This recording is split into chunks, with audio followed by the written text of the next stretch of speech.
फैज, मोहम्मद उस्मान खान, मोहम्मद शाहनवाज, मोहम्मद उस्मान, मोहम्मद समीर, मोहम्मद फैज, मोहम्मद आमिर, मोहम्मद अलीम, मोहम्मद फैसल। मैं आप लोग, ये सब लोग मेरे भाई इंदिरानगर से आप लोग हैं, आप लोग मेरे छोटे भाई हो और मैं आपका बड़ा भाई होने के नाते मैं इतना जरूर वादा करता हूँ कि हमेशा जैसे पहले था वैसे ही आपके साथ ऐसे खड़ा रहूंगा।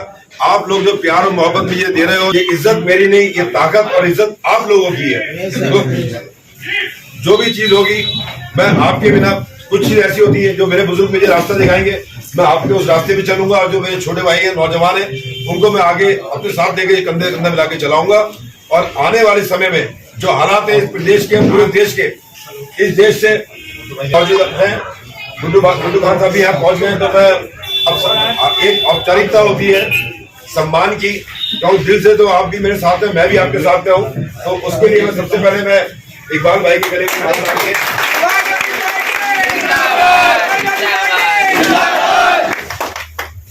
इकबाल भाई, इकबाल भाई, इकबाल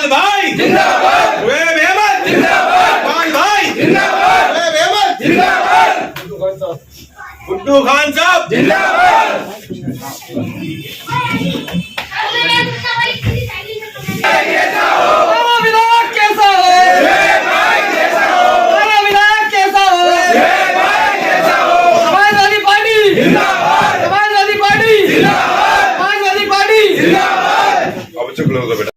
मेरे बुजुर्ग साथी या मेरे छोटे भाई, बड़े भाई, इन सब लोगों का सम्मान करता हूं। और मैं आज मेरा हौसला बढ़ा है, जो लड़ाई मैं लड़ रहा था और हक की लड़ाई के लिए, आज आप लोगों ने मेरी हिम्मत, मेरे हौसले को पता और तेजी मेरे अंदर आएगी। क्योंकि जिस जज्बात की लड़ाई यहाँ पर किसी की, हमारी अपनी आपसी लड़ाई किसी से नहीं है, हमारी लड़ाई है वो अपने हक की लड़ाई है। और जिस तरीके से 21 साल में यहाँ पे दोनों राजनीतिक दलों ने, चाहे कांग्रेस हो या भाजपा हो, जिस तरीके से उन्होंने हमारे वोटों का इस्तेमाल करा है, अब जनता इस बात को समझ गई है कि 21 सालों में हमें कुछ नहीं दिया दोनों दलों ने। तो जब हम, हमारी ताकत से जो सरकारें बनती थी, हमारी ताकत से जो विधायक यहाँ जीत के जाते थे, जब उनको हमारे वोट की अहमियत का नहीं पता, तो एक इंसान की अहमियत हर धर्म में, मैं तो कहता हूँ सर समाज, हर धर्म की बात करते हैं हम लोग। भारतीय जनता पार्टी से हिंदुत्व की बात करती है, कांग्रेस एक धर्मों को लड़ाने की बात करती है। मुझे हौसला मेरा बढ़ाया है। हमारी एक ही मांग है, एक मांग कि मैं उन दलालों को जिन्होंने यहाँ की कौम को बेचा है, यहाँ की आवाम को बेचा है, और जो सौदा करके आते हैं यहाँ की जनता का, वो जनता इस बार हिसाब लेगी कि ठेकेदारों को मजबूत करना है या उन नेताओं को मजबूत करना है। पंडा लोगों को मजबूत करने से अच्छा है अपने आप को मजबूत करो। हर पार्टी के नेता को जब भी आपकी बात का एहसास होगा, उसके आपके वोट का एहसास होगा, जिस दिन आप उसको झटका दोगे, अपनी ताकत को दिखाओगे। क्योंकि आपकी ताकत क्या है, आप हल्द्वानी के अंदर भी आपने कुछ एरिया को वंचित करके रख दिया है। ये कौन सी राजनीति है, ये कौन से किस तरीके की आप लोग राजनीति करते हैं। तो आज मैं, जितने मेरे बड़े भाई, मेरे बुजुर्ग साथियों, छोटे नौजवान जुड़े, मैं हम एक बात कहना चाहता हूं, जो भी दलाल आप लोगों के बीच में आके अगर ये कहता है कि अगर समाजवादी को वोट दिया तो भाजपा जीत जाएगी, तो मैं उन दलालों से कहना चाहता हूं कि हमें किसी का डर नहीं है, हम डरते हैं तो ऊपर वाले से डरते हैं। अगर वोट किसको देना है ये जनता फैसला करेगी, क्योंकि 21 साल का हिसाब मांगेगी इस बार जनता कि 21 सालों में तुमने जो वादे किए थे, जो तुमने घोषणाएं की थी, आज दो चीज जो तुमने हमें दी है। यहाँ के नेताओं ने वोट को जीत लेने के बाद, यहाँ की जीत हासिल करने के बाद दो चीजें जरूर दी है। एक दिया कूड़ाघर, एक दिया रेलवे के खंभे। और बड़ी शर्म की बात है, जो हमारी, मेरी माता समान स्वर्गीय इंदिरा देश जी, जो यहाँ पर बहुत बड़ी घोषणा करके गई थी ज़ियारत पर, तो यही वही जनता जिन्होंने वहां तालियां बजाई थी और हम भी खुश हुए थे। शायद जनता को उनका सम्मान मिल गया है। शायद जो उन्होंने वादे कर दिए कि आपको मालिकाना हक दे दिया गया है, गफूर बस्ती को मलिन बस्ती घोषित कर दिया है, रेलवे के खंभे भी हट जाएंगे, कोई कानून, कोई केस, किसी का मकान नहीं टूटेगा, दूध मलाई खाओ, कंबल ओढ़ के सो जाओ, ये भाषण इतने बड़े नेता ने अपने मुंह से यहाँ कहे जो इतने बड़े नेता का इतना बड़ा भाषण, इतना बड़ा सफेद झूठ उस मंच से देते हैं, तो जो रहनुमा यहाँ बन के मंच पे खड़े हुए थे उस टाइम पर, जो तालियां बजा रहे थे उस टाइम पर, और तालियां बजा के एक आता इंदिरा देश जिंदाबाद, और वो जिंदाबाद के नारों ने पूरा बंगलुरुपुरा का वोट दिलवा दिया था। तो जब सरकार भारतीय जनता पार्टी की जरूर आई, लेकिन नेता प्रतिपक्षी हमारी माता समान इंदिरा देश जी नेता प्रतिपक्ष बनी थी, तो एक बार भी सदन में आवाज क्यों नहीं उठाई? कहां गई वो मलिन बस्ती, कहां गया वो मालिकाना हक, और कहां गया वो रेलवे के खंभे? क्या ये गरीब जनता खाली वोट देने के लिए रह गई है? अब इस बार मैं आपके चैनल के माध्यम से, आप लोगों के माध्यम से कहना चाहता हूं, किसी से डरना नहीं है, किसी के बहकावे में आना नहीं है। ये चुनाव आप जीत रहे हैं, क्योंकि हम धर्म की लड़ाई पे नहीं, हम किसी धर्म के नाम पे वोट नहीं मांग रहे हैं, हम सर समाज को साथ में लेके चलने के वोट मांग रहे हैं।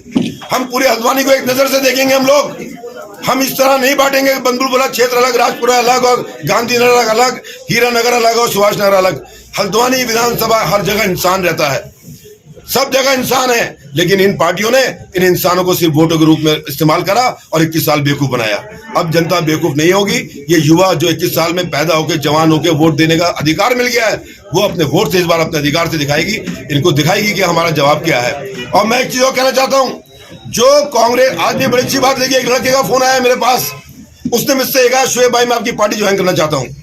मैं क्या वजह बता भाई, मैं उसे नहीं जानता था। बोले वजह ये है, मेरे घर में 2 दलाल आए, उन्होंने आते ही कहा चलो तुम्हारे गले में माला डालनी है और ज्वाइनिंग करवानी है। उसने क्यों ज्वाइनिंग करानी है? बोले भैया कांग्रेस को जिताना है, नहीं तो भारतीय जनता पार्टी आ जाएगी। तो उसने कहा तुम पहले बताओ, 5 साल जब यहाँ तुम्हें हमने वोट दिया था, तुम जो हमसे ज्वाइनिंग कराना, तुम कहाँ थे उस टाइम पर? जब जो नेता जीत के चला गया हमारे बीच में से, वो नेता कहाँ है? तुमने पिछली बार भी आगे वोट मांगा था और कहा था कि चलो कांग्रेस को वोट दो। जब 5 साल यहाँ पे तुमने हमारे कोई काम नहीं कराया, अब क्यों इलेक्शन के निकल के चेहरे निकल के बाहर आ रहे हो, फिर कह रहे हो कांग्रेस को वोट दो? तुम आते हो चुनाव से 15 दिन पहले सौदा करके चले जाते हो, और फिर इलेक्शन के बाद फिर गायब हो जाओगे, अपनी ठेकेदारी करोगे, अपने कारोबार करोगे, लेकिन जनता फिर गुमराह होकर 5 साल काटेगी।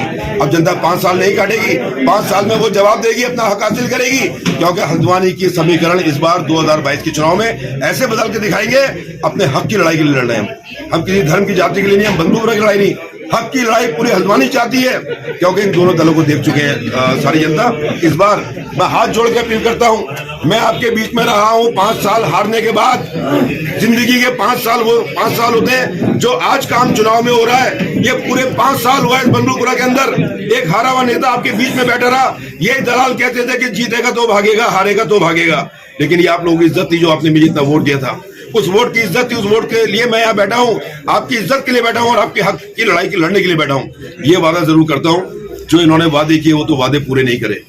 इनका आप घोषणा पत्र उठा के देख लो, इस घोषणा पत्र में बंदूलपुरा का कोई जिक्र नहीं है कांग्रेस के।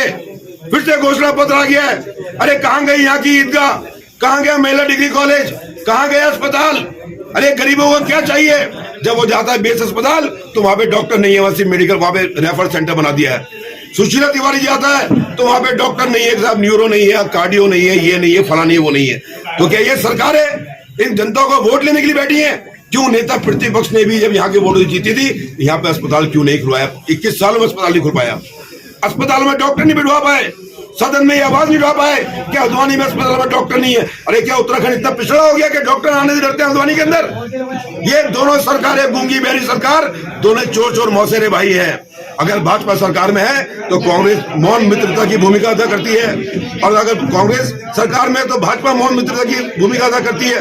आप देख लो इनके बड़े से बड़े नेता का इस बार ऐसा हाल होने वाला है।